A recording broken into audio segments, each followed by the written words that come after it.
지난 시간에 우리 언더우드 선교사가 중국 유학길에 오르는 여운형에게 추천서를 써주는 그 장면까지 함께 배웠습니다. 여운형에게 당신은 가서 신학 연구를 할 것 같지 않소.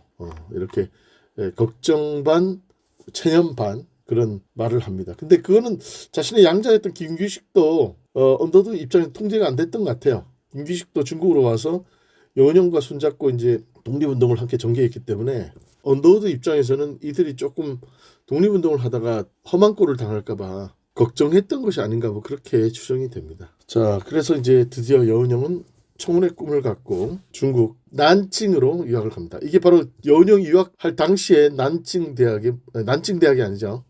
그 당시는 금능대학이에요. 난징 대학은 나중에 공산화된 다음에 이제 일대에 있었던 기독교 학교들을 통합해서 이제 국립대학으로 난징 대학이 된 건데 그전에 금능대학이라고 불렸습니다. 학교 캠퍼스가 멋있지 않나요? 이게 혹시 지금 일부가 좀 남아 있나요? 네, 다 건물 거의 다 남아 있어요. 지금 난징 대학에 가면은 당시 금능대학 당시의 캠퍼스의 상당 부분 보존이 돼 있고요. 이거는 이제 난징에서 활동하던 여러 교파들이 연합으로 연합 기독교 대학으로 설립한 거예요. 그런 의미에서 약간 서울의 연희 전문학교, 지금의 연세대학교랑 되게 성격이 비슷했어요. 그래서 난징에 금능 신학교가 있었고 금능 대학이 있었거든요. 그러니까 서울에 감리교 협성신학교가 있었고 연희전문학교가 있었던 것처럼 그런 느낌이에요. 그러니까 딱 난징에 있는 평양의 숭실과 평양신학교, 서울의 연희전문학교와 협성신학교, 난징의 금능대학과 금능신학교 이런 개념으로 보시면 돼요. 그리고 금능대학은 초교파적인 연합 기독교 대학입니다.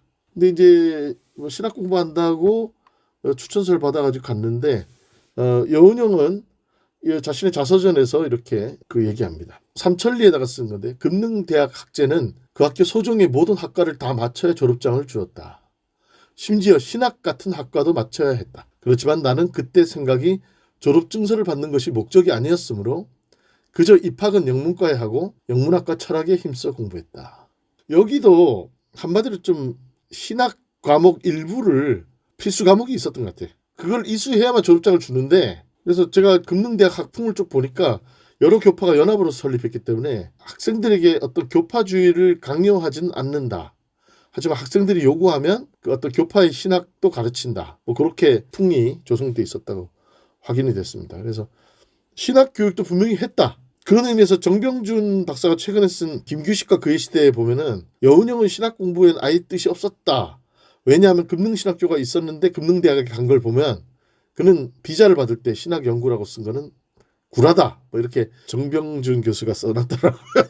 근데 그것에 대해서는 조금 정병준 교수도 좀 디테일은 좀 살펴보지 않으신 게 아닌가. 여운형이 이때까지만 해도 갈등을 했던 것 같아요. 왜냐하면 1933년에 이수영이라는 어떤 알려지지 않은 사람이 전선이라는 잡지에다가 여운형론이라는 글을 기고합니다. 그때 그 난징에서 같이 공부했던 분이에요. 그때 여운형이라는 사람이 어떤 사람인지를 이때 33년이면 여운형이 이제 조선에 귀국해가지고 조선중앙일보 신문사 창설을 하고 언론인으로 활동할 때거든요. 그러니까 이 약간 지인인 약간 막역한 사이 같아요. 여운형이 내가 본 여운형이 어떤 사람인지를 쭉 쓴 거예요. 근데 이때 난징에 유학할 당시에 여운형을 이렇게 묘사를 합니다. 그는 신학과에 다니면서 나는 목사가 되어 빛을 잃고 희망의 주린 동포에게 하나님의 말씀으로 위로를 드리고 구원의 길을 제시하겠다. 이것이 그의 이상의 전폭은 아닐지라도 6할 이상은 점령하고 있었다. 난징에서 만난 여운형이 60% 정도는 목회자 소명이 있었다는 거예요. 마치 야소교회 목사나 전도인이 예수만 믿으면 천당에 갈 수 있어 내가 잘해서 가는 것이 아니요 사람은 누구나 죄 없는 사람이 없어 십자가에 못 박힌 예수의 공으로 천당에 가는 것이요 야소교만 믿으면 돼요 하는 그러한 관념가였다. 그러니까 굉장히 장로교적인 교리주의가 여운형이 이때 난징 유학 시절까지도 있었던 것으로 보여요. 그러다가 간혹 만나는 친구는 역시 그러한 낭인 불평객이니 그들은 만나면 금방으로 무슨 수나 생길 듯 호언장담하고 거기에서 스스로 위안을 얻는 그런 낭인의 한 사람이었다. 경기도 양평 출생의 여씨는 강원도 강릉에 가서 교원 생활을 하다가 시국의 초의를 보고 비분강개하여 호련히 곡을 등지고 난징에 왔으나 또한 별 수 없는 일개의 방랑아였다. 요 이수영이라는 사람의 글을 보면은 여운형은 이때 난징에 왔을 때 상태가 되게 불안정한 상태였던 것 같아요. 약간 그 연세대학교 신학과에 갓 입학했던 발군의 고독하고 비슷한 정신 상태가 아니었을까. 발군의 고독도 이거 목사가 돼야 되나 말아야 되나 막 신학교로 가긴 오긴 왔는데 가라고 해서 뭐 이런 여러 가지 심리 상태가 복잡하게 있었을 것 같은데 이 별 수 없는 일기의 방랑아. 그 어떻게 안 된 게 잘 된 것 같아요? 아니 저는 처음부터 목사 될 생각은 없었고요. 대학 가면 드럼치기 해준다 그래서 대학을 갔죠. 이게 지금 최근에 연세대 연합신학대학원 뉴스레터에서 온 건데 최근에 중국 금능협화 신학원이란 곳을 방문했고 또 그쪽에서 또 방문을 와가지고 연세대 연합신학대학원하고 이제 교류를 활성화하기로 협약을 맺었다 그러네. 이게 지금 보니까 중국 난징 금능협화 신학원이라고 이름이 돼 있는데 그 중국의 삼자교회의 유일한 전국구 신학교육 기관이라고 그 계승이 되고 있네요. 말하자면. 이거는 뭐냐면 금능대학이 아니고 아까 얘기했던 금능신학교. 그러니까 내 말이 금능대학은 지금 난징대학이 돼 있고 난징대학이 그 옆에 있던 평양신학교 같은 이 신학교도 삼자교회 신학교로 지금 중국 당국에서 지금 유지를 하고 있네. 근데 여기 보면 협화 신학원이라고 돼 있잖아요. 협화가 뭐냐? 제가 그 지금 사진 속에 보면 빨간 넥타이 메고 계신 분이 다만유 목사님이에요. 우리 지난번에 우리 그 화교편 하셨던 다만유 목사님 또 이날 통역으로 난징에 갔다 왔어요 지난번에. 근데 협화가 뭔 뜻이냐 물으니까 유니언이라는 거예요. 그 우리 감리교 신학교도 메소디스트 유니온 테올로지컬 세미너리거든요. 유니온을 우리는 협성이라고 번역을 했어요. 근데 중국에서 협화라고 번역한다 그러더라고요. 그러니까 아무튼 연세대학교 연합신학대학원의 연합이라 중국의 협화나 협성이나 다 같은 말이다. 그렇게 볼 수 있습니다. 그래서 교파 연합신학교예요. 그때 여운형이 금능대학 유학 시절에 금능신학교 유학 온 학생들도 동시대에 있었어요. 그런 의미에서 여운형 금능신학교도 갈 수 있었지만 신학교 유학은 포기를 하고 대학을 간 거다. 이렇게 볼 수 있겠습니다. 그래 그 가가와 도요코 목사랑 비슷하다 그랬잖아. 가가와 도요코도 프린스턴 신학교를 안 가고 프린스턴 대학을 유학을 해요. 그래 거기서 화학하고 생물학을 배워. 그리고 이승만 같은 경우도 프린스턴 대학을 가가지고 국제정치 이런 걸 배우면서 신학교 수업 구약이나 이런 거를 청강을 해. 약간 좀 자기가 좀 천재라고 생각하는 좀 자뻑이라고 할까? 이런 사람들은 자아도취적 형 나르시스트들 이런 형의 인간일 수도 있겠다는 생각이 좀 드네요. 아무튼 그 난징으로 왔던 여운형이 그렇다고 해서 이제 기독교와의 관계를 완전히 단절하거나 목회자적인 어떤 소명과 완전히 멀어졌다고 보긴 어려운 게 기독 신부에 있는 상해 한인 선인 교회사 거기 있는 내용들 중에서 이제 난징 한인 교회 시작에 대한 기록들이 확인이 됐습니다. 여기 보니까 이제 여운형이 유학했던 바로 그 시기에 난징에는 아직 한국인 유학생들이 많이 있었는데 한국인들의 교회가 아직 생기기 전이었거든요. 바로 그 서울 YMCA에서 활동하고 있었던 질레트라는 선교사가 있었어요. 이분이 그 YMCA 야구단이라는 영화를 보면은 한국인들한테 이제 야구를 처음 전수해준 미국인 선교사거든요. 이분이 서울에서 활동하다가 이제 난징으로 파견을 받아서 오게 됩니다. 근데 여운형도 이미 YMCA에서 활동하고 있었기 때문에 질레트와 되게 이미 친숙한 관계였고 질레트가 난징에 오니까 당신 집에서 우리 조선 사람들이 예배 드리고 싶습니다. 이렇게 제안을 한 것 같아요. 그래서 1915년에 질레트 사택에서 예배가 시작되었고 주일학교를 설치하고 교장은 서병호, 부교장은 질레트, 서기겸 회계는 여운형 이렇게 교회가 시작되었다라는 기록이 확인이 됩니다. 한마디로 지금 난징의 첫 한국인 교회 설립 주체 중에 한 명이 바로 여운형이었다. 그런 의미에서 되게 그 여운형이 그 목회자적인 소명과 활동을 중국 유학 중에도 결코 놓친 않았다라는 걸 알 수 있습니다. 사진을 보니까 질레트 선교사가 아주 면도를 깨끗하게 잘했네. 어쨌든 그 질레트도 이제 YMCA 남경의 YMCA 그 파견 선교사로 와서 한국인들을 잘 도와줬고 그때 그 금능대 학장이 누구냐면 보웬이라는 선교사예요. 이 보웬이 미국인 감리교 목사였는데 제가 이 보웬에 대해서 조사를 좀 해봤습니다. 이 사람이 성격이 되게 에큐메니컬한 성격 가지고 있었어요. 그래가지고 이제 그 금능대학의 여러 교파들이 연합해서 협력해서 이걸 운영할 수 있도록 중간에서 다 조인하는 약간 난징의 언더드 같은 느낌 그런 느낌이 있어요. 그래 그 완전히 그 금능대학의 학풍이 학생들에게 교파주의라든가 그 어떤 기독교 신앙을 강요하지는 않는다. 그리고 기독교 교양을 갖춘 사회인을 양성하는 것. 뭐 이런 여러 가지 그 교육 철학이 이 연세대학교 연희전문학교하고 되게 유사한 에큐메니즘 전통이 있었던 것을 알 수 있습니다. 근데 바로 이 보엔이라는 이 그 금능대 학장 집에서 이제 나중에 예배를 드리게 됩니다. 여기 보면은 기독신보 내용을 보면 16년부터는 공학사 스몰이라는 사람 사택에서 예배를 드렸고 이 스몰 그 공대 교수님한테 집을 빌려서 예배를 드렸고 이 그 포문 미국인 포문이 바로 아까 보엔이거든요. 이 보엔 박사가 예배를 인도했다. 그러니까 이 감리교 목사다 보니까 이 보엔이 이분이 예배를 인도했습니다. 아무튼간에 금능대학교 교수진들이 난징의 한인들이 예배를 드리고 저 신앙 모임을 하는 것에 대해서 적극적으로 후원했던 사실을 알 수 있습니다. 그 중심에 여운형이 있었다. 지금 저 건물은 이제 난징 그 금능대학의 초기 교사인데 지금도 남아 있습니다. 여운형이 이때 난징대에 다니던 시절을 그 자신의 그 저 자서전에서 이렇게 썼더라고요.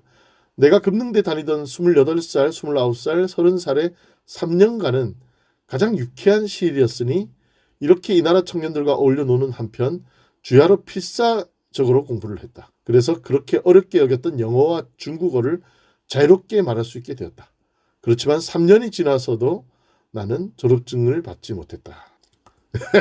그러니까 그 금능대 재학 시절에 축구라든가 뭐 야구라든가 이런 스포츠 활동도 굉장히 적극적으로 했다 그러더라고요. 근데 제가 금능대학교 그 방문한 금능대 박물관 그 방문한 블로그를 보니까 그 1920년대 초에 그 금능대 학생들이 축구를 하는 모습이에요. 이때 여운형 또 이런 금능대 학생들과 이런 모습으로 같이 볼을 차지 않았을까? 네? 쿵푸 축구네. 아무튼 주성치 최고의 그 병맛 영화죠. 아무튼간에 그 여운형은 이때 난징에서 생활이 되게 즐거웠던 것 같아요.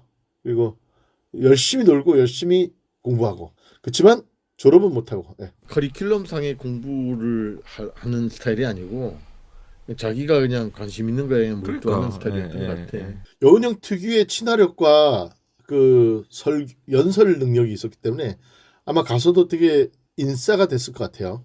그러니까 지금 유학생들도 그렇고 나도 일본 와서도 그런데 이게 디베이트나 이런 거를 잘하는 사람들은 주로 뭐 이게 마시는 데 가서 맨 밤새 떠들고 놀고 이런 사람들이 잘해요. 도서관 가서 책만 파고 뭐 쓴 사람들은 이게 디스커션이 안 돼. 딱 그쪽 계통이야 이 사람. 그러니까 여운형은 학자풍이라기보다는 운동가, 뭐 조직가 이쪽 스타일이었다 이렇게 볼 수 있어요.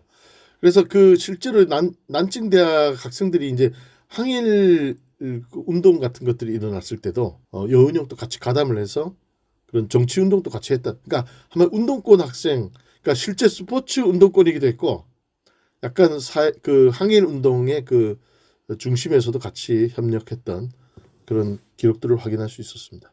난징에서는 결국 졸업은 못하고, 근데 문제는 이제 학비를 빚을 져가지고 공부를 했고, 또 이제 클라크 선교사가 그 돈을 좀 지원을 해줬거든요. 그러니까 이게 이제 학비를 갚아야 돼. 그러니까 졸업은 못하고 이 학비는 갚아야 되게. 그래서 이제 여운형은 이제 돈을 벌기 위해서 난징을 떠나게 됩니다. 그러면서 여운형이 가게 되는 곳이 바로 상해였다. 상해에 이제 그 여운형이 1917년쯤인가 그때 가게 되는데 여운형이 도착했을 때는 이미 상해 교회가 설립이 돼 있었어요. 난징은 여운형이 갔을 때 설립을 했는데 1915년에 상해 교회는 이미 설립이 돼 있었고, 근데 이제 거기에 아직까지 교역자가 없었어요. 그러니까 이제 신학을 평양신학교도 다니고 금능대학에서 신학 공부도 했던 이런 그 교회까지 설립했던 전도자가 상해에 왔다는 소식에 이제 상해 한인교회 사람들이 제발 우리 교회에 좀 와서 도와달라 부탁을 했던 것 같습니다. 그래서 요거는 1918년에 여운형이 상해 한인교회 전도사 시무할 당시 평안도 선천에서 열리는 조선 예수교 장로회 총회에 방문했을 당시에 기고했던 기독신보의 기고문입니다. 제목이 상해에 있는 조선인의 상황이라는 글이에요. 여기에서 이제 이제 조선인들의 그 상해에 언제부터 조선인들이 왔느냐, 민영익 씨로부터 그 외에 국사범들이 피신하는 망명지였는데 옛날 김옥균 이런 사람도 다 상해로 왔었잖아요. 망명했을 때. 이를 쫓아 조선 사람들이 많이 이곳에 또 머물렀다. 오늘날 와서 조선 사람이 300여 명이 거류하는데 상업이나 공업이나 학업 이 세 가지에 주로 거류하는 청년층이다. 교인들이 모여서 예배를 보기 시작한 것은 1913년에 서울 사람 최재학 씨가 와서 있는 동안에 비롯되었다. 근 100명 정도가 예배를 보되 목사 없는 양이 되어 영혼상 목마르고 배고픈 상황이 없지 않다. 뭐 이런 표현을 쓰고 있습니다. 그래서 그러니까 목회자, 그러니까 모이긴 모이는데 설교가 신학적으로 좀 깊이도 없고 이제 성찬식이나 세례식 이런 걸 못 하니까 신앙적인 구심점이 필요하다. 뭐 이제 그런 필요에 의해서 전도사 사역을 하던 여운형이 조선 예수교 장로회 총회가 열리고 있는 선천을 방문한 김에 한국의 기독교 신문에다가 상해의 조선인 상황을 이렇게 보고한 겁니다. 요게 딱 그 1918년에 생계형 전도사였네. 그 여운형은 어쨌든 그 상해에 모여든 한인들을 규합하고 조직화하기 위해서는 신앙적으로도 좀 그 기반을 다지고 안정을 추구하는 게 필요하겠다고 생각했던 것 같아요. 본인도 전도사 출신이니까. 근데 제가 찾아보니까 요 사진이 바로 여운형이 상해 한인교회 전도사 시절 참석했던 선천 북교에서 열린 총회 사진입니다. 저기 사람들이 쭉 서 있잖아요. 여기 보면 자세히 보면 선교사들도 있고 막 있는데 얼굴은 뿌옇게 돼가지고 잘 안 보여요. 근데 이 중에 분명히 여운형이 있습니다. 그래서 여운형이 바로 이곳에서 중국 상해에 있는 한인들을 위한 목회자 파송을 요청합니다. 그래서 이렇게 얘기해요. 상해는 어느 곳보다도 기묘한 땅이라 따라서 청년들은 가히 주의하여 양성시키는 대로 효력이 클 희망이 있는 곳이다. 뭐 이렇게 얘기하고 기도하시는 시간 중에 상해에 있는 교회를 위하여 하나님께 간구하기를 바라고 상해 청년 신도 교회로서 장래의 조선교회가 다소간 유익을 끼칠 것은 이미 정해진 일이다. 그래서 좀 도와달라. 뭐 그런 겁니다. 다만 신앙상 건강만 얻을 것 같으면 가히 유망하다 할 것이다. 이제 그 사람들이 제가 보기에는 상해에 모여든 청년들이 다들 고립감과 정신적 어떤 아노미 상태, 우울증 뭐 이런 그 불안감 이런 거에 다 빠져 있었을 것 같아요. 게다가 폭력적이고 저돌적이고 그러지 않았을까요? 다 이렇게 혈기왕성한 청년들이 저마다 다양한 지역에서 상해에 모여들어. 그러니까 이제 신앙적으로 좀 이 사람들을 다독이고 이렇게 인성적으로 좀 이렇게 차분하게 이끌어줄 수 있는 목회자를 필요로 했던 것 같습니다. 이게 그 상해 임시정부 수립 1년 전이니까 네. 그 상해 임시정부 역사의 전사로서의 의미도 상당히 중요한. 그럼 여기 그 상해 한인교회가요. 상해 임시정부의 주요 인사들을 배출하는 곳이에요. 또 상해 임시정부의 주요 인사들이 다 상해 한인교회에 발을 걸치고 같이 활동했고 그 상해 임시정부 출범 직전에 그 정치 조직으로서 출범한 신한청년단 또 주요 멤버가 다 상해 한인교회 멤버들입니다. 그러니까 교회 멤버들이 다수가 거의 신한청년단 당원이 되고 이 멤버들이 다 상해 임시정부로 들어가는 거예요. 그러니까 여운형 입장에서는 뭐라고 해야 되나요? 그 홍익표 박사가 제일 싫어하는 말 신앙 전력화. 좀 그런 게 필요하지 않았을까? 이렇게 이제 그 이영만리 외국에서 이렇게 같이 독립운동을 같이 해야 되다 보니까 일단 신앙적으로 똘똘 뭉치고 서로 단합해야 되고 하나의 가치관을 같이 좀 공유해야 될 필요가 있었다. 그런 필요성을 느끼지 않았나.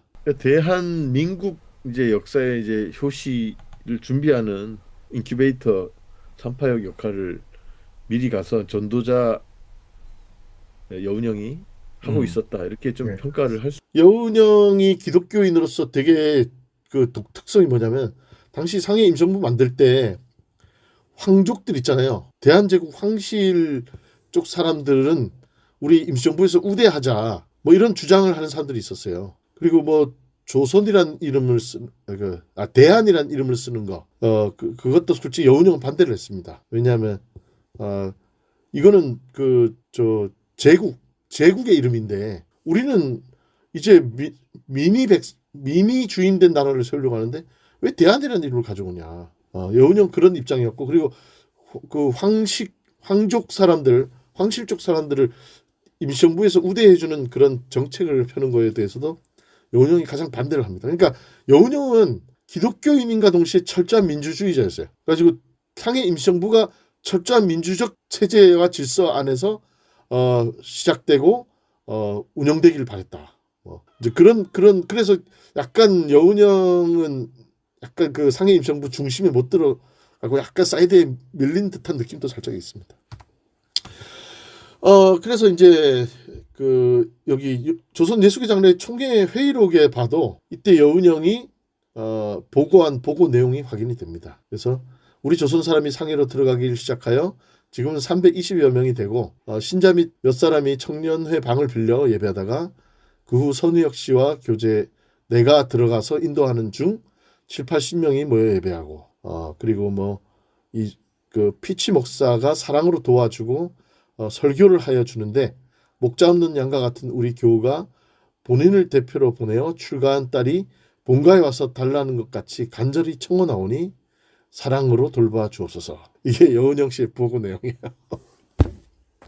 네. 되게 좀 뭐라고 해야 되나요? 목사의 파견이 되게 절박했던 것 같아요. 이때 전도사로서. 몽양기념관에서는 지금 이런 사료들은 그동안 거의 확인을 못하고 있어요. 아니요, 그 예수계 장로의 총회 회의록에 있는 여운형 보고는 몇몇 논문에 인용이 됐어요 벌써. 이번에 처음 그 몽양기념관에서도 좀 새롭게 알게 된 사료는 이제 아까 기독신보 이런 것. 기독신보도 있고 뭐 몇 가지 있어요. 예. 그렇지만 뭐 요거는 제가 다른 논문들에서 좀 봤어요.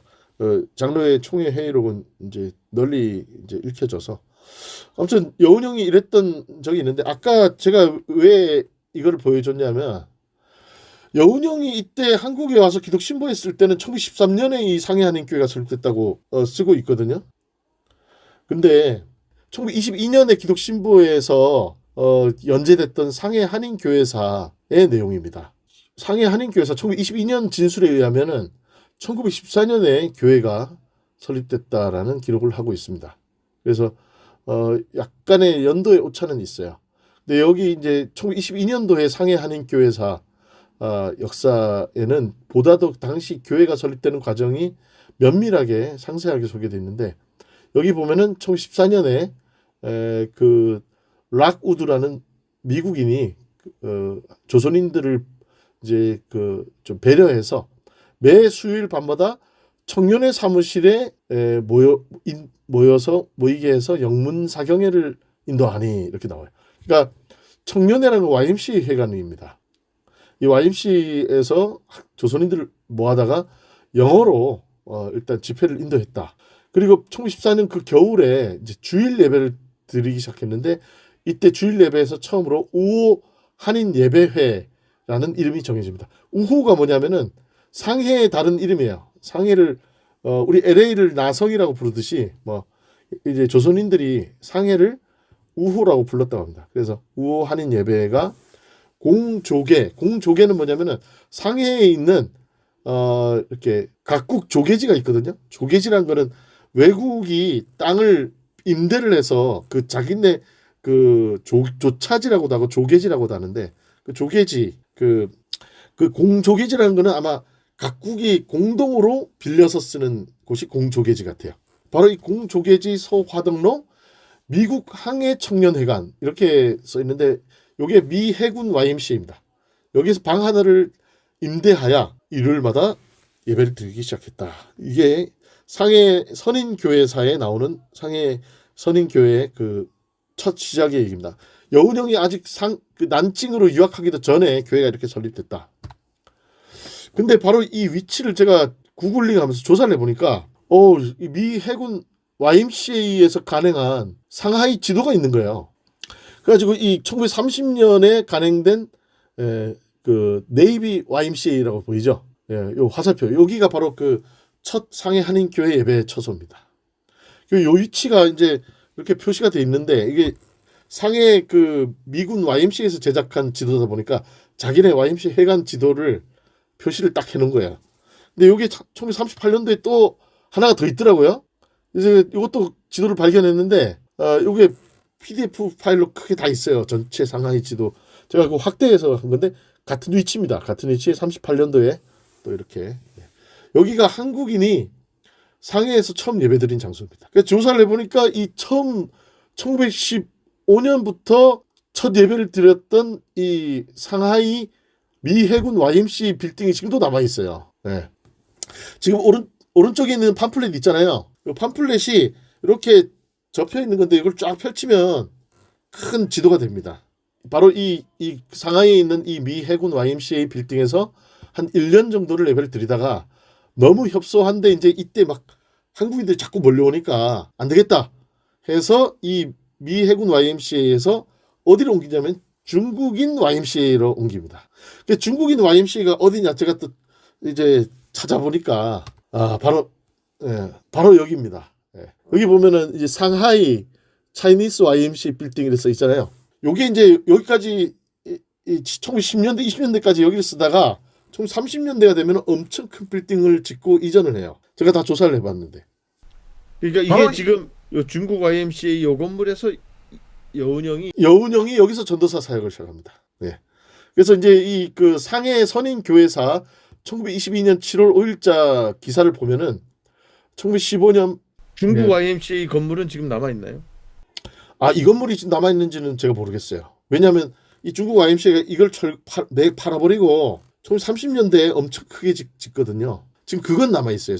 1930년대 지은 건 남아 있는데 아무튼 그 기사에 보면은 1915년 8월 초에 한 주간 만국 연합 기도회를 모였으며 제3주일에는 사천노래요. 사천노에 중국 청년의 식당을 빌려 회동 예배하니 이전된 이유는 밀항 선인 그러니까 이제 불법 체류자 조선인들을 미국 해군 YMCA에서 보호한다는 사실이 대륙보에 기재되어 일본과 미국 영사 간 국제 교섭이 생김으로써 김종상은 해관을 위하여 태양한 소이더라. 그러니까 아무튼 그 한국인 불법 체류자를 이제 미 해군 YMCA에서 보호하고 있다는 것이 일본이 항의를 했던 것 같아요. 그래서 여기에선 도저히 예배 못 드리겠다 해서 중국인 YMCA 회관으로 이전을 하게 됩니다. 그래서 YMCA 여기 와가지고 이제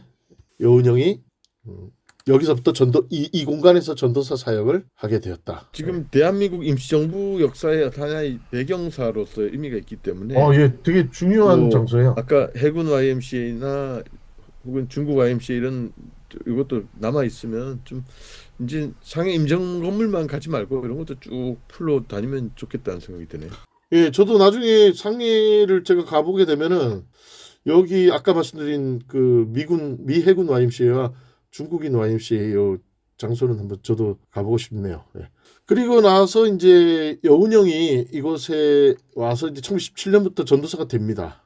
전도사가 되고 이제 여기도 이제 그 아주 뭐라고 해야 되나요? 그 협소해져요. 왜냐하면 1919년까지 1917년부터 19년까지 여기 예배를 사용하는데 1919년에 중요한 사건이 일어나잖아요. 바로 3.1운동이 일어납니다. 3.1운동이 일어나니까 조선에서 3.1운동에 참여했다가 수배가 되거나 독립운동의 뜻을 두고 망명하는 사람들이 다 상해로 몰려오는 거예요. 그래서 엄청나게 몰려옵니다. 그러니까 이 공간에서도 조선인들을 수용하기가 어려워졌어요. 그래서 조선인들이 예배드릴 공간이 또 필요하게 됩니다. 그래서 이때 그 여운형이 여운형이 상해에 왔을 때 도와줬던 대표적인 선교사가 조지 필드 피치와 조지 애시모 피치 이 두 부자입니다. 이 두 부자 선교사거든요. 수염이 많이 나신 분이 이제 아버지 필드 피치인데 이분은 이제 상해 한인교회가 설립됐을 때부터 초기부터 예배, 성찬례, 사경회, 성경 공부 다 인도를 해줬던 분이에요. 네, 그 아버지 필드 피치는 주로 종교적인 역할들을 많이 해주고 그 아들 애시모 피치는 한인들을 케어하다 보니까 여운형하고 특히 소통하는 과정에서 조선이 처하고 있는 지금 식민지의 피지배 상황에 대해서 공감을 하고 이제 여운형이 하는 모든 독립운동의 후견인 역할을 하게 됩니다. 그래가지고 여운형이 이제 그 당시 미국에서 중요한 이제 미국 대통령하고 아주 친분이 있는 그런 인사들이 막 상해에 오거든요. 그때도 이제 그 미국인을 만날 수 있도록 갑자기 그 미국인 이름이 생각이 안 나네. 아무튼 미국 대통령한테 편지를 쓰거나 또 외국 관계자들과 접촉해서 소통할 수 있도록 미국 대통령 친구가 크레인이라는 분이에요. 아주 미국의 아주 대표적인 사업가인데 윌슨 대통령하고 아주 친분이 깊어요. 그래서 이 크레인이 상해에 왔을 때 이 크레인과 여운형이 독대를 할 수 있도록 주선도 해줘요. 애시모 피치가. 그래서 그 미국 대통령에게 여운형이 편지를 진짜 써서 한국의 독립을 호소하는 그런 일들을 하게 되죠. 그래서 애시모 피치는 그래서 우리나라로부터 아마 국가유공자로 아마 이렇게 수훈을 받았습니다. 이렇게 스코필드 선교사라든가 헐버트 선교사 같이 되게 한국을 위해서 독립을 위해서 애썼던 선교사가 저 코수염이 있는 애시모 피치. 근데 이 사람들이 이제 장로교 선교사들이었기 때문에 요게 이제 이혜원 박사가 발굴해서 이제 국민일보에서 그 장창일 기자를 통해서 이렇게 보도했던 사진들인데 바로 여운형이 난징에서 상하이로 이주했을 때 바로 장로교 서회, 장로교 미화서관이라는 서회에서 일을 했거든요. 이거 이제 교파 연합으로 운영하는 또 협파소원이라는 곳에서 또 일을 합니다. 그래서 출판사 행정 일을 하면서 주로 낮에는 출판사 일을 문서 선교 일을 돕다가 저녁에는 한국인 이주민들의 인권 상담이라든가 권익 보호 활동을 하는 그런 역할을 여운형이 여기서 합니다. 근데 이제 바로 이 미화서관이라고 하는 장로교 출판사와 기독교 교회가 있었던 중국 장로교회, 중국인 장로교회 예배당이 있었는데 바로 이곳을 임대를 해가지고 이 필드 피치 선교사가 주선을 해줘가지고 조선인들이 바로 이곳으로 또 예배 처소를 이전을 하게 되는 거죠.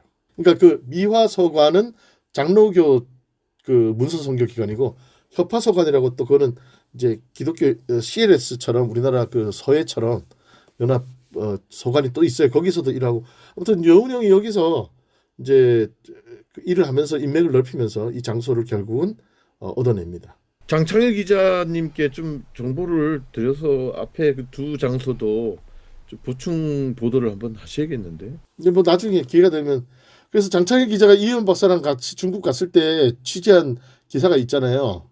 그때 찍은 사진인데 미화서관이 있었던 그 자리에 지금 빌딩이 서 있습니다. 그래서 지도상으로도 미화서관이라는 위치가 확인이 됩니다. 그러니까 그때는 요 세 번째 장소만 이제 보도를 집중해서 한 거잖아요. 네.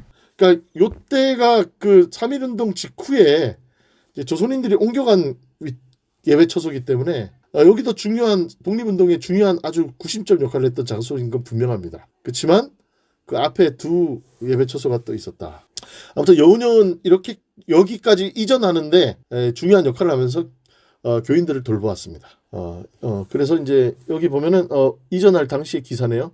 청년회관 한 칸 방실에 용신 예배키 불능하리라 하여 한마디로 저쪽에 중국 YMCA가 너무 비좁다 그거예요. 그래서 비계홍 이게 피치를 얘기하는 겁니다. 비계홍 목사의 동정으로 그가 관리하는 예배당을 빌리니 즉 영조계 북경로 18호인데 중국 장로교인 예배당이라 이런 진술을 합니다. 아까 요 지도에 나오는 이 미화서관 요 자리입니다. 요 사진에 보였던 여기. 그래서 우리 상해 한인교회가 이렇게 여러 그 새빵살이를 하면서 이전을 했다. 두 번째 예배당과 세 번째 예배당에서 주로 여운형이 전도사로 활동을 했다. 그리고 다양한 교육 활동, 주일학교, 그다음에 지난번에 소개해드렸던 상해 기독소 학교 설립, 이런 교육 활동들, 다양한 활동들을 이때 여운형이 펼칩니다.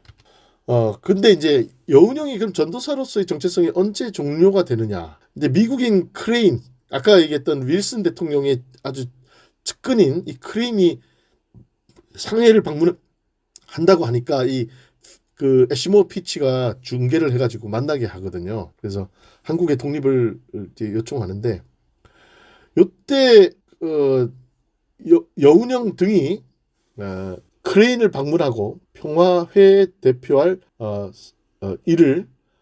그러니까 파리 강화 조약 김규식을 보내는데 파리에 보낼 때 그 평화회의에 김규식을 보내는 일과 조선 독립 요구의 일을 토의한 후 이제 문서를 작성해서 미국 대통령에게 전하였더니 이 사건이 발각됨으로 인해 일본인의 교섭이 생긴지라 일본인이 간섭하기 시작한지라 여운형, 선우역, 김철, 장덕수 등이 부득이 은력 숨어서 활동하게 되어 12월부터는 심경열이 전도의 임을 대행하니라.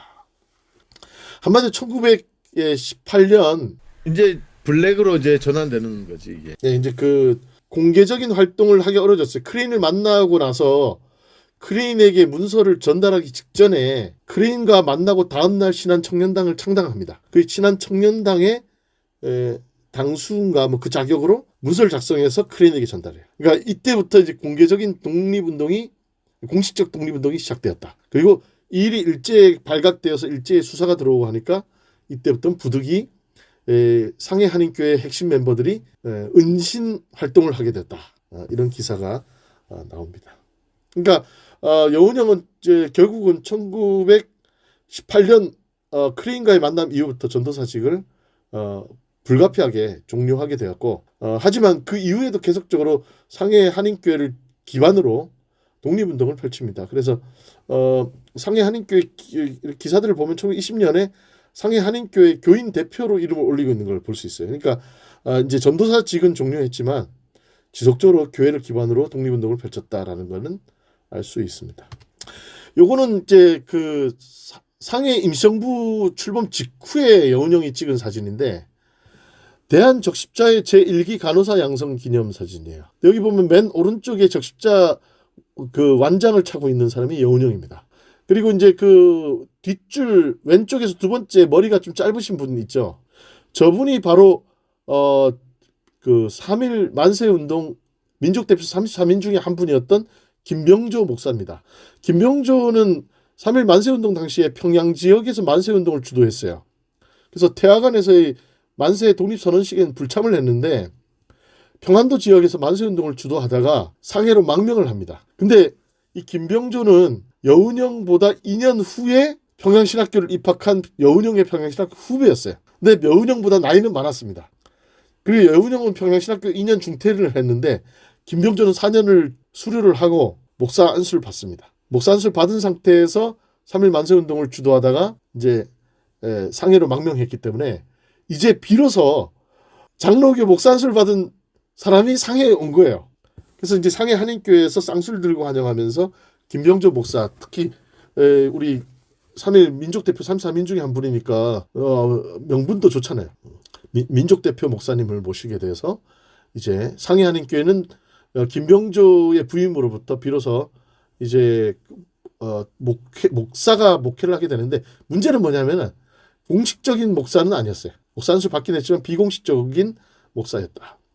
여기 앞줄 왼쪽에서 세 번째가 정인과예요. 정인과. 나중에 이제 극렬 친일파가 되는 정인과도 상해 임시정부 출범의 아주 중요한 조력자였어요. 근데 뭐 여기 있는 인물 하나하나가 다 중요한 상해 임정의 핵심 요원들 멤버들이었다 볼 수 있고요.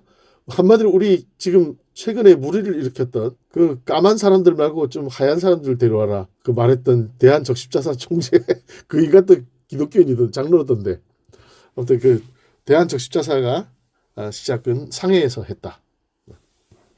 그렇게 여운형 선생은 이제 중국을 기반으로 임시정부의 외교부 차장인가요? 차관인가? 그런 직함으로 이제 영어도 잘하고 중국말도 잘하고 있기 때문에 이분은 이제 외교부 쪽 활동을 하면서 김규식을 이제 파리 강화회의에 보내는 역할을 하고 이제 외교적인 네트워크를 구축하는 일에 전력을 다하게 됩니다. 그러면서 바로 이때 상해 임시정부를 출범시키고 1919년 11월에 이제 일본 조합교회 목사들의 회의와 교섭을 통해서 이제 제국주의 심장부인 도쿄를 상해 임시정부 외교부 차관 그 자격으로 이제 도쿄를 방문하게 되죠. 지금 정인가를 보니까 1913년에 밀항을 해가지고 캘리포니아로 가가지고 LA 성경학교 그 수료하고 그 다음에 샌프란시스코 신학교 그 장로교 학교죠. 그거. 지금은 GTU겠죠?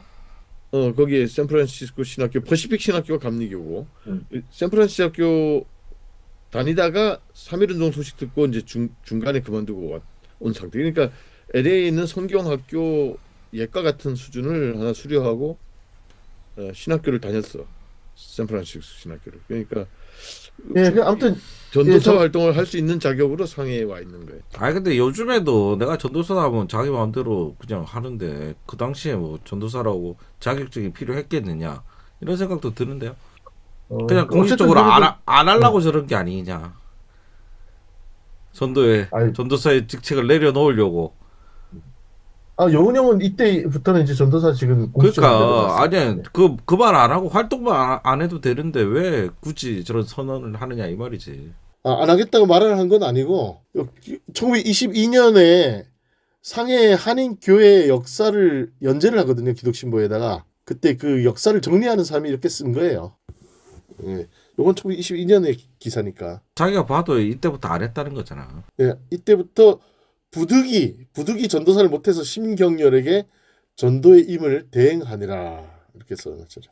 어쨌든 이제 정리를 하면 개신교 목회자, 교역자, 전도사로서의 여운형의 정체성. 그래서 제가 정리한 내용은 이때 그 제가 상해 한인 교회사 기독신보에 연재된 거를 쭉 읽어 보니까 해년마다 전도사를 선거를 통해서 선출하더라고요. 그러니까 여운형이 한 1917년부터 18년까지 한 2, 3년 정도를 이제 전도사직을 수행을 했는데 다 선거를 통해서 피선됐다라는 기록이 나옵니다. 그러니까 교인들이 다 모여서 당회를 하면서 올해 우리 교회 전도사로 누구를 할 것인가 뽑아요. 그리고 그 다음에도 김병조 목사가 왔는데도 김병조 목사도 매년 투표를 통해서 재신임 재선을 합니다.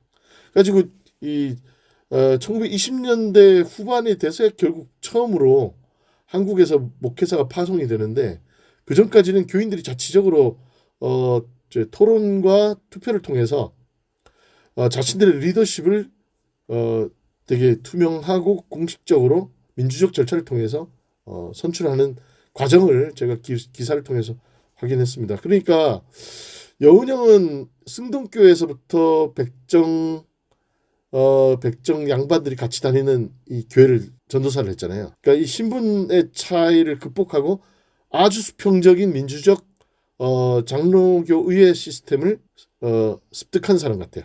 오리엔테이션이 잘 됐어요. 그래서 교회에서 민주의식과 탈권위주의적인 태도를 이때부터 훈련받았다. 그래서 이 교회 현장이 여운형에게 준 의미가 이런 의미가 있고 두 번째로 상해 한인교회 쭉 기록을 보니까 장로교 목사님들이 와서 목회를 하긴 했지만 이 상해 한인교회는 감리교나 장로교 간판을 붙이지 않았어요. 그리고 정관도 봤는데 정관도 감리나 장로교 그 교리를 뛰어넘습니다. 어떤 교파에도 속하지 않는다. 그래서 되게 에큐메니칼한 전통. 그래서 교리와 교파주의에 얽매이지 않는 에큐메니즘 전통을 이때 교회에서 수립을 했기 때문에 이러한 그 에큐메니즘은 이후에 여운형이 민족주의나 사회주의, 공산주의 등과도 다 이렇게 경계선과 이런 담을 뛰어넘는 그 포용과 어떤 소통의 에큐메니즘으로 저는 발전했다. 그래서 이 상해 한인교회 그리고 승동교회에서부터 쭉 경험했던 이 교파 연합 활동들 이런 것들이 이후에 이념과 사상을 뛰어넘는 연대와 협력을 가능하게 했다. 저는 그렇게 해석을 했습니다. 세 번째로 이 교회 목회자 사역을 하면서 목회자라는 게 어쩔 수 없이 교회 안에 여러 갈등을 중재하고 서로 이렇게 화해하고 또 이렇게 의견을 중지를 모아서 뜻을 하나로 모으는 리더십을 발현하는 곳이잖아요. 그러니까 이 교회에서 목회자로 훈련받으면서 특유의 친화력과 폭넓은 인간관계, 그다음에 조직 능력, 업무 추진력, 그다음에 탁월한 그 설교 능력. 여운형이 엄청나게 연설을 잘해가지고 그 사람들을 연설로 엄청 매료시켰던 카리스마틱한 연설가였습니다. 이런 모든 자질이 승동교회, 상동교회, 난징교회, 상하이교회 이런 교회를 통해서 함양되었다. 그래서 20대, 30대의 여운형이 자신의 그 독립운동가 민족 지도자로서의 기질을 다져나가는 인큐베이팅 공간으로서의 역할을 교회가 했다. 그래서 그가 평생 보여주었던 유연하고 탄력적이고 관용적이고 포괄적인 융합적 인풋과 성격이 교회에서부터 만들어졌다. 네. 네, 포장 전문. 아니 그 뭐 했던 것 중에 제일 큰 사건 뭐 이런 건 없습니까? 교회 전도사로 있을 때? 아니 그러니까 전 생애를 통틀어서 뭐 큰 여운형 선생이 해방 공간에 그 해방 직후에 건국준비위원회라는 걸 만들어서 건준위를 조직해요. 그래서 제주부터 함경도 평안도까지 이 일제 공권력이 빠져나간 진공 공간을 삽시간에 아주 안정적으로 치안을 유지할 수 있는 전국적 네트워크를 조직합니다. 그 건국준비위원회, 건국동맹 만들고 건국준비위원회를 만들어서 미군이 들어오기 전까지 전국을 아주 안정적으로 관리를 합니다. 건준위를 만든 거는 여운형의 탁월한 리더십의 결과였다고 말씀드릴 수 있고요. 아실만한 사건은 그 일장기 말소 사건? 조선중앙일보사를 만들고 초대 사장이 됐는데 1936년에 송기정 베를린 올림픽 금메달 땄을 때 그 동아일보가 일장기 말소해서 유명한데 동아일보가 이길용 기자가 말소하기 전에 그 일장기 뭐죠? 말소인가요? 일장기 말소를 동아일보가 하기 전에 먼저 한 곳이 조선중앙일보입니다. 여운형이 사장이었을 때. 중앙일보랑 전혀 다른 거예요. 조선중앙일보에서 먼저 일장기를 말소해서 내보냈고 거기에 자극을 받아서 동아일보 이길용 기자와 동아일보 기자들이 작당을 해가지고 모의를 해서 딱 두 번째로 말소를 해서 내보냈는데 그게 발각이 됐어요. 이것 때문에 조선중앙일보 사장부터 직원들, 동아일보 기자들 다 잡혀가거든요. 근데 조선중앙일보는 결국은 폐간이 됩니다. 근데 동아일보는 무기 휴관을 받았다가 살아나요. 그래서 지금 그래서 지금 동아일보가 지금 저 모양 저 꼴이야. 그때 죽었어야지. 김성수는 일본이 문화 통치 때 이게 말하자면 육성한 인물이에요. 그는 같은 배를 타고 있던 조직이라고 봐야지. 한마디로 김성수는 일본 와세다 유학파인데 여운형은 중국 유학파잖아. 그러니까 일본 총독부 입장에서는 여운형이 사장인 조선중앙일보는 때려잡기 편하지. 자, 아무튼 간에 그 여운형 선생은 아주 그 뭐라고 해야 되나요? 그 특유의 그 여유와 융합 능력으로 이제 해방 20년대 이후에 이제 일제로부터 잡혀와서 옥고를 치르고 나와서 언론 활동을 펼쳤고 해방 이후에는 좌우 합작을 하십니다. 건국준비위원회 만들었다가 이제 좌우 합작으로 통일 국가를 만들기 위해서 김규식과 노력하다가 결국은 해화동 로터리에서 알 수 없는 사람에게 총격을 받아서 암살당하십니다. 그래서 참 요 얘기만 할게요. 해방 직후에 그 우리나라 그 여러 잡지 신문들이 많았는데 그때 가장 잘 팔리던 잡지에서 이제 새롭게 그 출범하는 대한민국 정부의 초대 대통령이 된다면 누가 되는 게 가장 나을까 설문조사를 하거든요. 근데 누가 1등인 줄 알아요? 뭐가 어려워. 여운형이 1등이죠. 당시 그 국민들의 가장 큰 지지를 받았습니다. 2등이 이승만이었고 뭐 3등이 뭐 신익희인가? 그리고 김구는 4등인가 그랬어요. 김구는 좀 아래쪽이었고 여운형이 탑이었습니다. 그러니까 여운형이 가지고 있었던 그 대중적인 그 인지도와 인기, 흡인력, 그것은 굉장히 이승만이나 김구도 따라갈 수 없었던 강력한 그 영향력이 있었던 인물이었다. 게다가 이분은 좀 약간 뭐라고 해야 되나 온건 좌파였기 때문에 보수 쪽하고도 소통이 되고 좌파들하고도 소통이 되는 그 김규식은 온건 우파였고 그래서 이 중간에 위치해 있었던 김규식과 여운형이 좌우합작을 모색했던 거죠. 네. 송기정 동아일보 말소를 주도했던 이길영 기자도 감리교 신자였고 그 YMCA 활동가였어요. 그러니까 다 이길영, 여운형 그리고 YMCA 활동가였던 또 이승만 뭐 다 서로들은 다 그리고 이길영 또 배제 출신이에요. 그러니까 여운형 또 배제 출신, 이승만 또 배제 출신 다 서로를 너무나 잘하는 사이들이라고 보면 돼요. 그런데 그게 다 1등, 2등, 3등 이렇게 하고 뭐 그 안에서도 다 이제 예, 아는 사이들인데 이제 해방 공간에서 그렇게 비극으로 흘러가는 거지.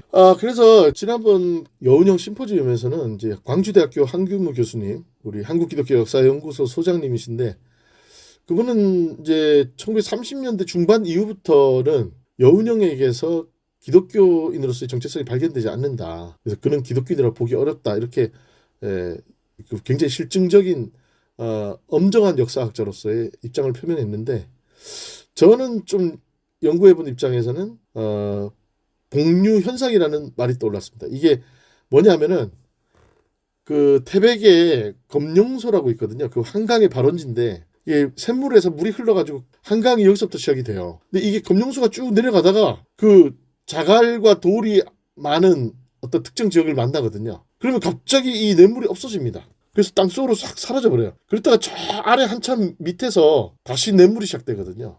그러니까 겉으로 보기에는 물이 사라지고 냇물이 없어진 것처럼 보이지만 여전히 그 땅속으로 그 바위와 안반 밑으로 자갈 밑으로 냇물이 흐르고 있는 거거든요. 이거를 그 지질학적으로 복류 현상이라고 그러더라고요.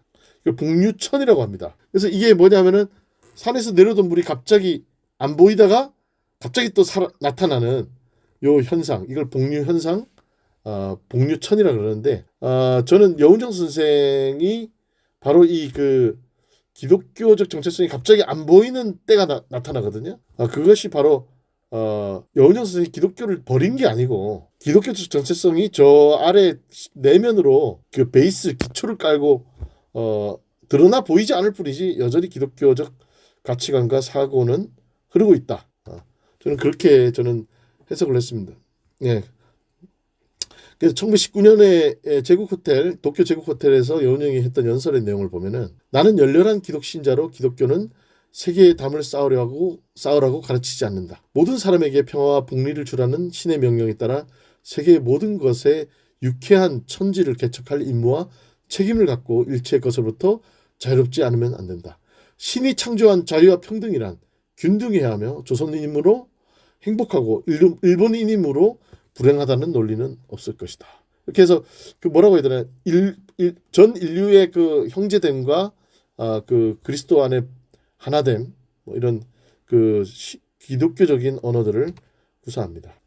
이분이 1920년대 말에 이제 일제로부터 체포가 돼서 한국에 잡혀 들어왔을 때 신문 조서를 보면은 너는 그 공산당에 가입한 이력이 있는데 기독교를 버리고 공산주의자가 된 것이냐라는 질문을 합니다. 그때도 이분이 그 신문 조서에는 이렇게 얘기합니다. 나는 한편 기독교를 신앙해서 신이란 관념이 아무래도 뇌리에서 떠나지 않아 사실인즉 번민하고 있어. 나는 유물론이 유일한 것이라고는 생각하지 않소. 이렇게 답을 합니다. 그러니까 여운형 선생은 그 필요에 의해서 공산주의자들과도 손을 잡고 함께 협력하지만 니들 공산주의자들이 전적으로 옳기 때문에 내가 기독교를 버리고 거기로 간 게 아니라는 거야. 기독교 하나님에 대한 그 신앙이 기초에 깔려 있지만 역시 그 계속 사상적인 번민을 하는 경계선에 선 사람이었다. 하지만 또 그거를 잘 조화시키고 융합시켜서 그 민족적 거국적 지도자로서 부상할 수 있었던 큰 산과 같은 존재. 가가와 도요코 목사도 20년대 노동조합 운동, 농민조합 운동 JA 농협을 만들었죠. 그래서 수많은 그런 활동들을 할 때 사회주의자들하고 공산주의자들하고 같이 협력을 했는데 결국 그 유물론 문제에서 유신론이니까 충돌이 돼요. 그래가지고 늘 그 고뇌를 하지만 그들과의 이제 협력의 끈은 놓지 말아야 된다 이런 입장을 계속 이어가거든요. 그러니까 가가와 목사님하고도 아주 유사한 그 고민을 했던 그 동시대 인물이다 이런 느낌을 받습니다. 그러니까 나르시스트라는 것도 좀 비슷한 것 같고. 그래서 제가 이제 읽은 글들 중에서 최근에 간행된 정병준의 김규식과 그의 시대 2권에 보면은 이런 말을 합니다. 1919년 도쿄 제국 호텔에서의 연설, 즉 조선의 독립은 세계의 대세, 신의 섭리, 한국인의 각성이라는 그의 논리는 기독교 전도사였던 여운형의 기독교적 세계관의 일단을 반영한 것이며 연설 후에 이루어진 답변에서도 여운형은 평소 신념대로 나는 목사이기 때문에 운동이라 해도 음모라든가 난폭한 부분엔 관여하지 않는다. 한마디로 무력적인 독립운동은 하지 않는다고 못 박았다. 그는 자신의 정체성을 생존권을 주장하는 목사로 설정하여 정치적 공방과 논쟁으로부터 비껴 나가고자 했다. 예. 그러니까 이렇게 도쿄 제국주의 심장부에 가서도 자기는 목사로서 일본이 우려하는 그런 이렇게 폭력적인 방법이 아닌 이렇게 평화적인 방법으로 독립을 쟁취할 것이다. 이런 연설을 했습니다. 예, 네, 그 정병준이 쓴 거하고 정병준이 인용한 강덕상의 글이 여기 녹아 있어요.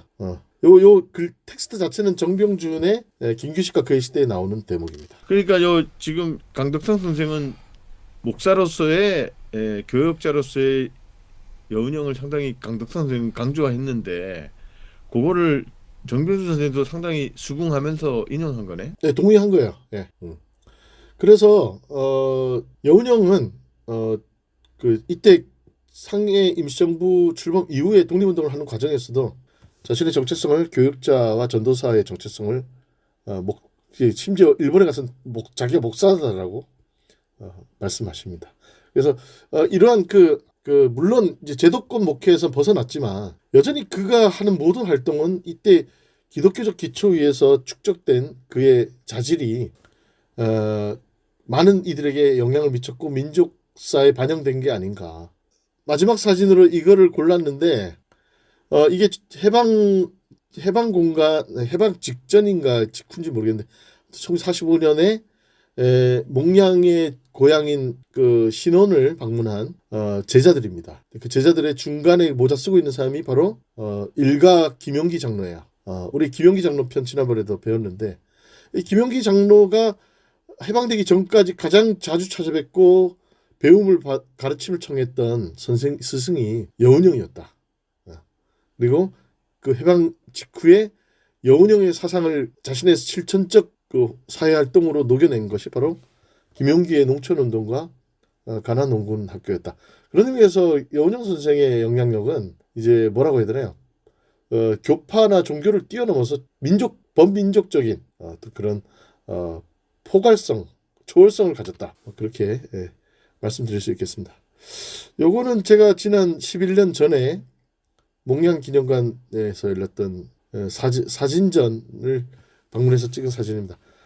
이렇게 여전히 연구 과제가 많은데 어쨌든 목회자로서 여운형을 조명해달라는 부탁을 받고 이번에 정리하면서 저도 많은 새로운 사실을 또 알게 되고 큰 배움을 얻는 시기였습니다. 감사합니다. 여기까지 들어주시느라고. 알겠습니다. 우리 손 박사님 네. 코멘트만 해주시죠. 두 분은 많이 떠드셨으니까. 네. 심포지엄에서 논찬자셨어요. 그러니까요. 예. 네. 근데 개박살 났지 그때. 제가요? 아니 발표자가 개박살 났잖아. 아니요, 그런 일이 없었습니다. 근데 아니 나한테 개박살 났다 그러던데. 정말요? 그거 왜 또 박살을 내요? 아 진짜 불편하네. 저는 이제 그 정병준 교수님이 했던 말에 좀 더 동의가 되기는 하더라고요. 그러니까 예. 이제 나가야 되니까 너 왜 나가냐 그러면 이제 뭐 신학 공부요. 그러고 이제 나가긴 했지만 이제 마음은 딴 데 있었던 거죠. 처음부터 이제 독립운동도 하고 뭐 중국인 친구들 드럼도 사귀어서, 치고. 네, 중국인 친구들 만나서 빼갈도 좀 마시고 이제 뭐 이런 다양한 마음을 갖고 이제 나간 거 아니겠냐라는 생각이 좀 많이 들었던 게 그 아무튼 그 뭘 하든지 간에 전도사를 하기는 하시지만 여기에 몰빵하는 법은 없는 것 같아요. 그러니까 뭐든. 늘 이제 응. 늘 가장 하고 싶은 일은 하시면서 이제 곁다리로 하는 거여서 제가 진짜 그 토론에서는 두무지게 용기가 나서 묻지는 않았었는데 그 전도사가 유급이었냐 무급이었냐 이런 거 좀 궁금하더라고요. 오 그래 역시 내 취향이야. 그래서 궁금하다. 유급이지 않았을까요?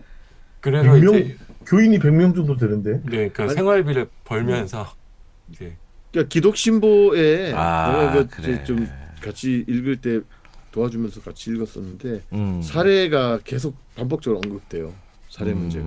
아, 그러니까 사례를 되게 마련하는 거에 대해서 엄청 그 교회들이 계속 매년 신경 쓰고 있고 부족한 거는 저쪽 총회에서 좀 도와달라 이러는 것도 계속 나오고 그래요. 그러니까 그게 내가 아까 생계형 전도사 얘기한 게 요거 없으면 네. 안 움직여. 그래서 일종의 알바로 하신 거 아니냐?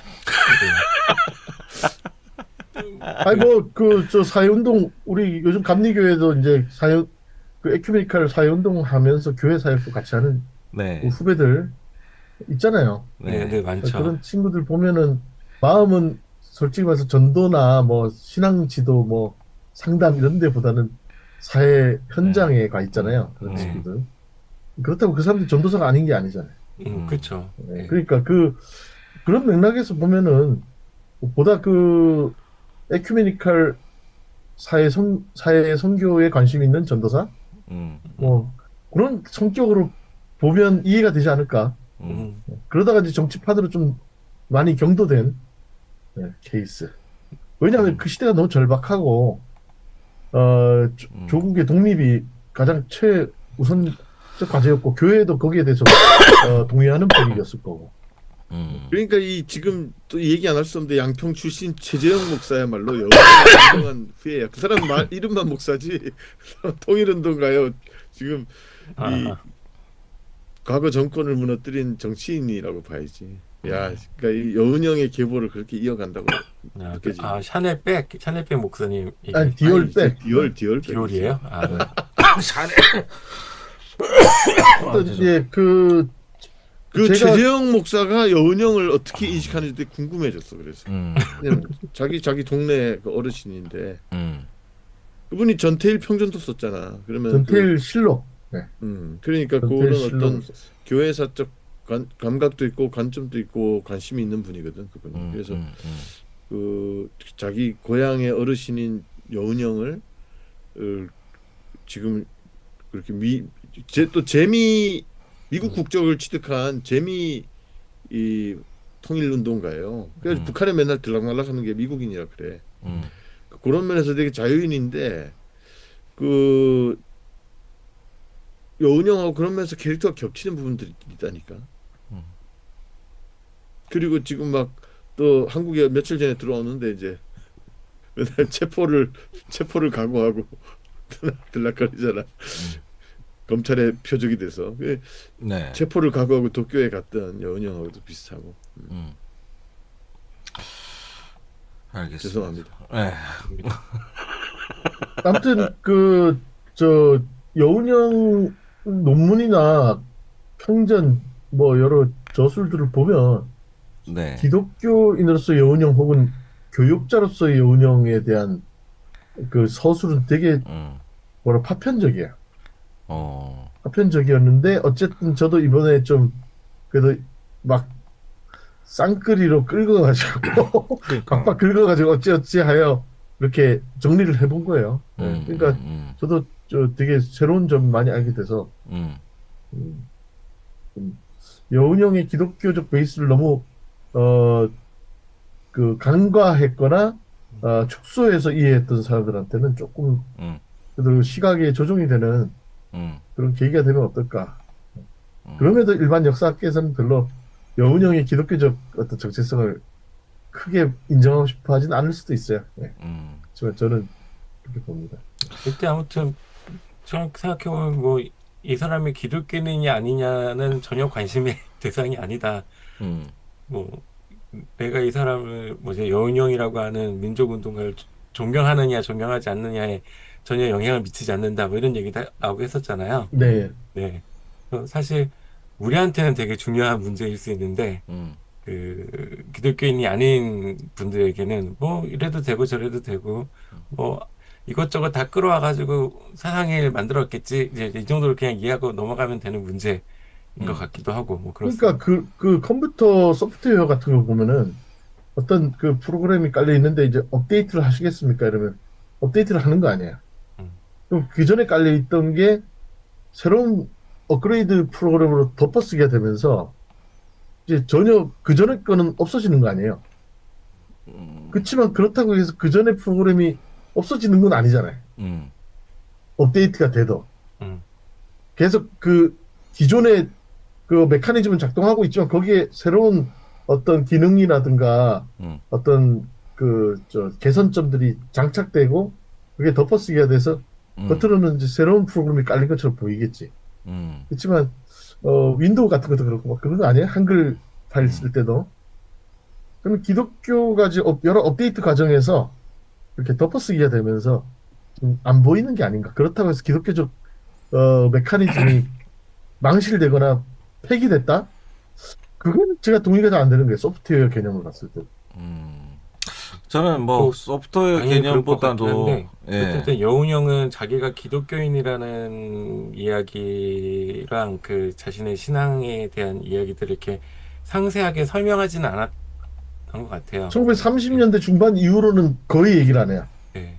기독교적인 얘기. 크게 관심이 없었던 그러니까 것 같기도 그래서 하고. 이제 한국기독교역사연구소 소장이신 네. 한규무 교수님은 그때 이후로는 기독교인이 아니다라고 규정하더라고요. 그래. 그 전까지는 고려 공산당 뭐 그쪽에 그 가입하기 전까지는 기독교인이었는데 공산당에 가입하고 나서는 양다리 기독교 사회주의자적 요소가 있고 이제 30년대 중반부터 완전히 사회주의로 보더라고요. 그러니까 그렇게 그 뭐라고 해야 되나 좀 이렇게 엄정하게 분철적으로 따지는 사람들한테는 그렇게 분석이 될 수 있고 그것도 존중할 만한데 아무튼 저는 좀 네. 다르게 보이긴 했습니다. 뭐 딱히 인간의 정체성을 이렇게 잘라서 얘기하기가 어렵긴 한데 네. 네. 그래도 좀 뭐라도 한마디만 좀 더 해줬으면 좋았을 텐데. 죽기 전에 나 이제 하나님 만나러 간다. 천국에서 보자. 이 한마디만 했어요. 근데 그때 암살 당해가지고 네. 그 말을 못했네. 자, 어쨌든 저기 뭐야, 아우 저 목이 너무 안 좋네. 디지털 얘기를 우리 홍 박사님이 하니까 되게 어울리지 않고 컴퓨터나 좀 빨리 바꾸셨으면 좋겠다 이런 말씀. 그렇게 자기 컴퓨터는 그냥 버벅거리는 거 그러면서 무슨 엎어쓰기 같은 소리 하고 계셔가지고 좀 부담스럽습니다. 덮어쓰기. 네, 덮었으면은 업데이트. 그 전에 있는 자료는 지워집니다. 컴퓨터는 아예. 아니 그러니까 업데이트. 네. 업데이트 알겠습니다. 한글 2002에서 2000 뭐 5로 뭐 이렇게 업데이트하는. 그러니까요. 컴퓨터도 업데이트 하시기를 다시 한번 부탁드리도록 하겠습니다. 요즘에 돈 들어올 만한 작업 없습니까? 요즘 딸이 고3이라 수시 지원하고 이런 거 하니까 돈이 엄청 많이 깨져요. 그래요. 알겠습니다. 수시는 다 떨어졌어요. 자, 그 컴퓨터는 그래도 안 바꾸겠다. 저희도 애가 한 군데 빼고는 다 떨어졌습니다. 수시 발표했죠. 둘째가 벌써 쳤나? 고3이죠. 그럼요. 둘째가 고3이구나. 네. 아이고. 하여튼 끝날 때까지 끝난 게 아니기 때문에 다 끝나면 공지하도록 하겠습니다. 저희도 지금 고3 수험생 예. 학부모로서 지금 그래서 진행 중입니다.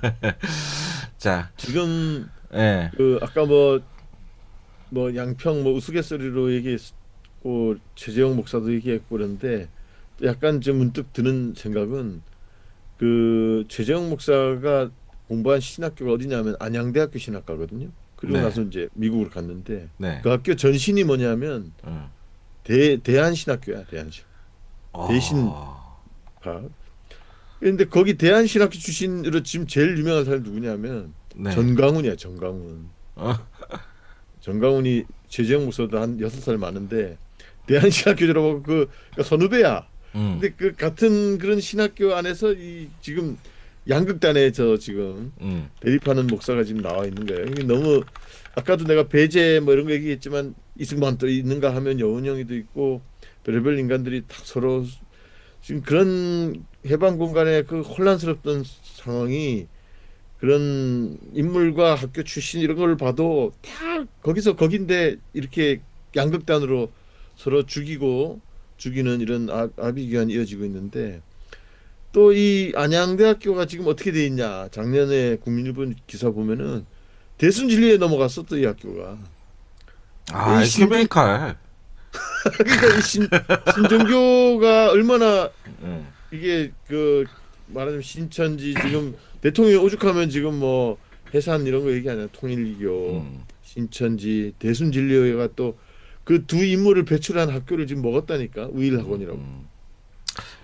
지금 그러니까 이런 것들이 지금 뭔가 해방 공간 비슷한 어떤 사람에 따라서는 이제 그 구한말 비슷한 상황과 흡사하다. 구한말에도 온갖 신종교가 그 발흥을 해가지고 혹세무민하고 사람들이 정확한 판단을 못하게 하고 이랬었는데 이제 그런 것들이 역사가 계속 반복되는 한 현상 같아요. 그래서 이제 우리 여기 후지자야말로 진정한 예언자 역할을 해야 될 때가 아닌가 이런 생각을 해봅니다. 네, 알겠습니다. 그 역할에 큰 일조를 함께 감당해 주시기를 부탁드리도록 하겠습니다. 예, 제가요? 네. 아이 뭐 나는 뭐 그냥 같이 죽어야지 혼자 또. 나는 결정적일 땐 바로 떼야지. 자, 오늘 여기까지 살펴봤고요. 여운형 선생님에 대한 평가는 우리 홍 박사님이 아주 좋은 반짝이 포장지로 잘 쌓아주셨지만 들으면 들을수록 이 양반 끝까지 뭔가를 하는 걸 보고 싶다. 아직은 못 봤다라는 생각이 드는 이런 시간이었고 진정한 자유인 푸구나가 아니었다. 오히려 요 뒤에 어떤 틀에도 얽매이지 않는 자유로운 영혼. 그러니까 그 뒤에 있는 이제 암흑의 야사 정도가 좀 궁금하기 시작했다라는 말씀을 좀 드립니다. 뭘 하고 평소에 지내셨을까? 나는 그 윤동주 친구라고 유명한 연세대 철학과 교수하신 김영석 교수 지금 109세인데 아직도 살아 계세요. 아직도 살아 계시다뇨. 표현이 그렇습니까? 진짜 좀 무섭네. 109세인데도 아직도라뇨. 여전히 살아 계신 거죠. 자식들이 지금 먼저 가신 자식들도 있대. 근데 살아남은 자식들도 다 80대래요. 근데 이분이 정말 훌륭한 분이었겠지. 근데 그 몇 년 전에 윤석열 손을 들고 윤석열을 지지하는 그랬어요. 그러니까 이게 그럼 아직도 살아계신 걸로. 그 윤동주, 송몽규 이런 사람들이 그 100살이 됐으면 어땠을까 이런 생각 보면서 많이 했거든. 그래서 여운형 또 사실은 이렇게 대화동에서 비명 가셨지만은 사실 자유롭고 매력적이고 이런 건 있지만 윤동주 시인이 그냥 시집 하나 남기고 지금까지 사랑받는 것처럼 그분도 사실은 뭐 자신을 증명할 만한 엄청난 뭔가 이렇게 제가 사건 물어봤잖아요. 일장기 자기 증명을 뭘 때문에. 했는지 사실 잘 모르겠어. 제가 이 이야기를 듣는 내내 가졌던 생각입니다. 그래서 약간 그분에 대한 그 어떤 그리움, 동경, 뭐 사랑 이런 것도 하나의 어떤 윤동주에 대한 이렇게 우리 국민들이 갖고 있는 팬덤 현상과 유사한 측면이 있지 않을까 하는 생각도 좀 느꼈는데 그거에 대해서는 두 분은 어떻게 생각하세요? 저는 별로 그냥 아니, 뭐, 제가 존경하는 뭐 요 리스트엔 안 올라와 있어서 뭐 그 정도는 아닙니다. 일단은 상해 임시정부 처음 시작할 때부터 여러 다양한 국제적인 교류 활동에서도 많은 역할을 했고, 뭐 언론 나중에 조선에 돌아와서도 언론 활동하시면서 주체적인 민족 언론을 하려고 했고, 해방 공간에도 좌우합작하면서 새로 독립조국을 만들기 위해서 했었고, 그러니까 그리고 그러니까 뭔가 잠재성이 다 하다 만 느낌이라니까. 그러니까 그분의 역량 안에서는 네. 다 최선을 다했고 존경합니다. 모든 네. 사람들로부터 인정받을 만했기 때문에 새로운 대한민국의 초대 대통령 명순위로 꼽혔던 거예요. 건준도 분명히 만일 그분이 집권을 해서 나라를 통치했으면 지금의 대한민국과 전혀 달랐지 않았을까라는 아쉬움. 그래서 그런 측면에서 홍 반장이 지적한 게 맞아요. 그분이 아무것도 제대로 움켜쥐고 한번 칼질을 해보지도 못하고 이렇게 가셨기 때문에 거기에 대한 애석함이 너무 큰 애석함 거지, 때문에 더 그리움이 더 크고 더 이름이 계속 지금까지 오르내리는 측면도 있을 거예요. 한국 기독교사 톱파보기 구독과 좋아요 부탁드립니다. We are